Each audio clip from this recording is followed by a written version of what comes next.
Good morning. Yeah, we've all seen signs like that, I think.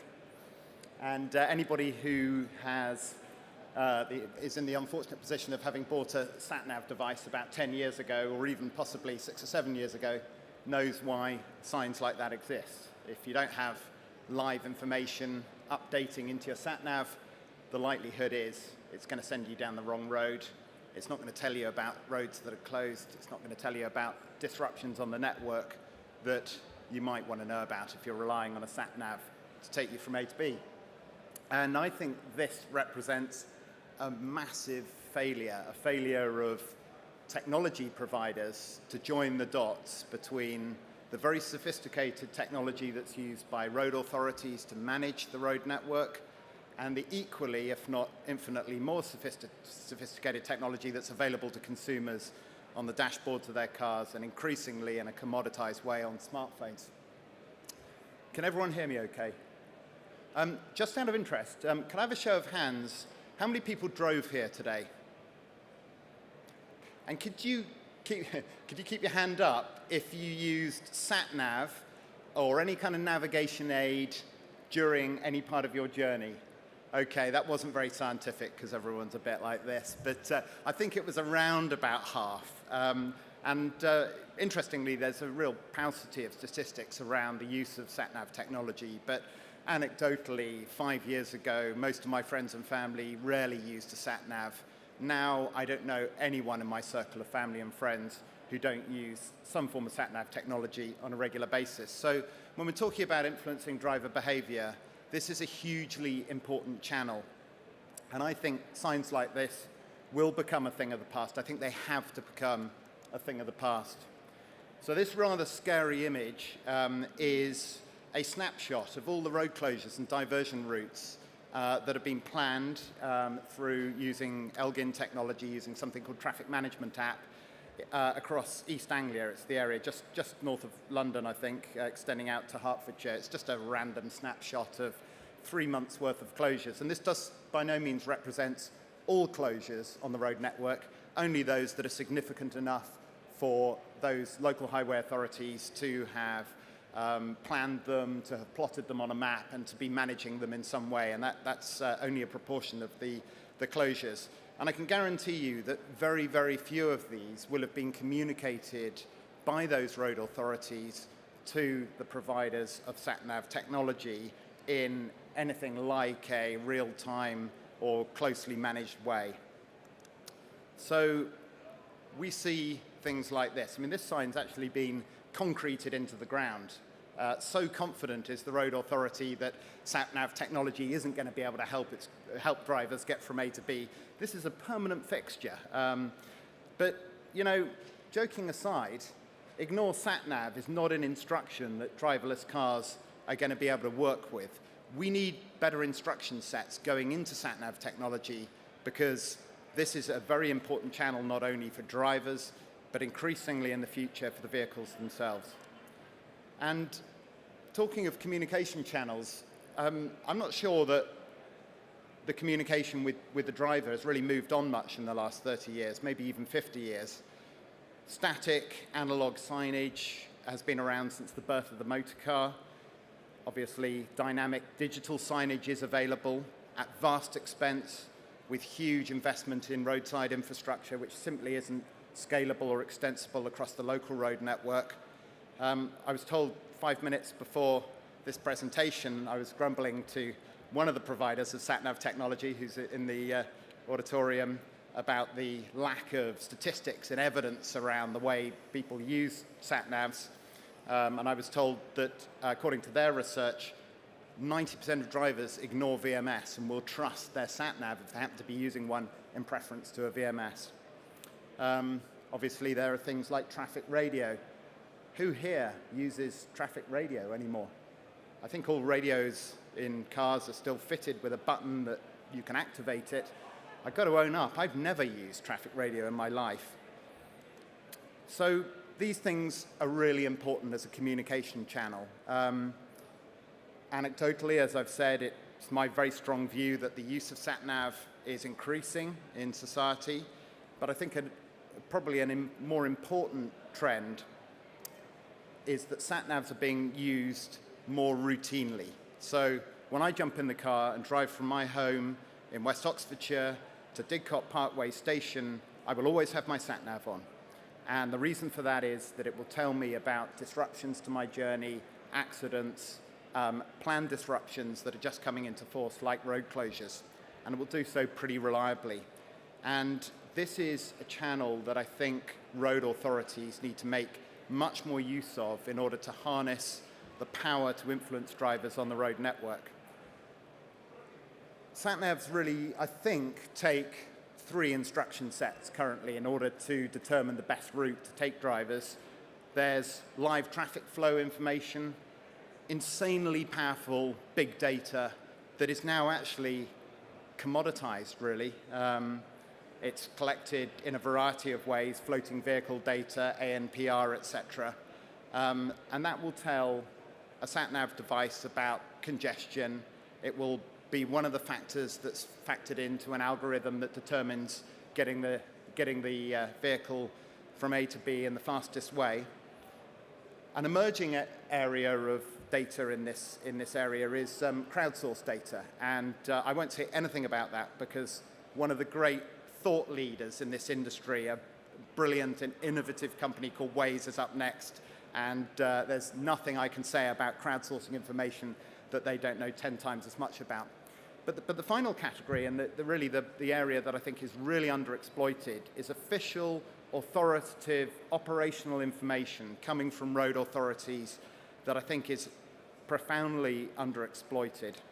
And at Elgin, we've kind of made it our mission to try and gather as much of that information into one single database as possible. We're known, I think, mainly for providing roadworks.org, the national roadworks database.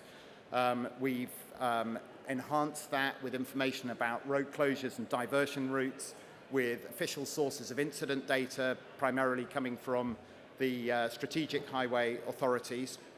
We've got embedded relationships with 170 out of the 174 local highway authorities. We're increasingly sourcing data directly from utilities around emergency works and things that don't make their way into those roadworks databases. And we're engaging directly with the organisers of large mass participation events like London Marathon and Ride London and those sorts of events. But the truth is that when you put all this data together, not much of it is actually usable for drivers. It's not accurate enough. It's not real-time enough. It's not precise enough. And so we spent quite a lot of time over the last year working on real-time variants of this database. We partnered with TomTom to try and correlate the cause of congestion back to individual roadworks, and we've come up with the first national map of the actual real-time congestion associated with every roadworks that's going on in the country. So the map on the left is St Albans, and the map on the right is also St Albans, same time of day. The difference is the map on the left shows all of the planned disruptions that might be causing problems for traffic. The map on the right not only shows areas of severe and moderate congestion, shaded red and amber, but it also links that information back to the roadworks that are almost certainly causing that congestion. And I think it's true to say that the main benefit here really is for the road authorities to have a tool that allows them to look at this stuff in real time and to manage and optimize the road network. But there is also a benefit in communicating the cause of congestion to drivers. But the game changer is road closures. These are the things that cause the biggest disruption to drivers, and this is the greatest opportunity for highway authorities to actually make a difference in the communication of disruption to drivers. If you manage the M20, wouldn't it be nice to tell everyone north of the Watford Gap when it's closed, when they're about to leave on holiday?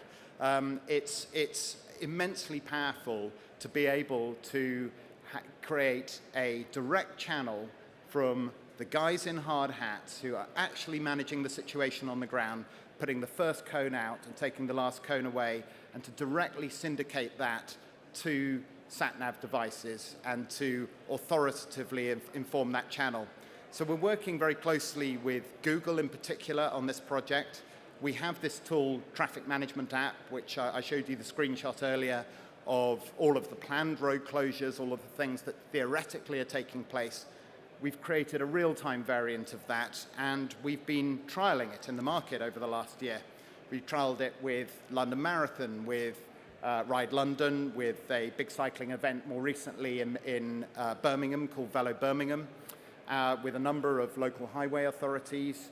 We've trialled it on the Strategic Road Network of Wales, and we're going to be looking to roll it out across the trunk route network of Wales over the course of next year.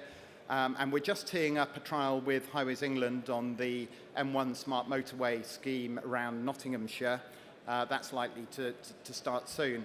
And what we're doing is really stress testing this technology to see whether or not it does indeed provide a really accurate fix as to the moment that roads are closed, the moment they're reopened, and to do so in really the harshest and most extreme conditions.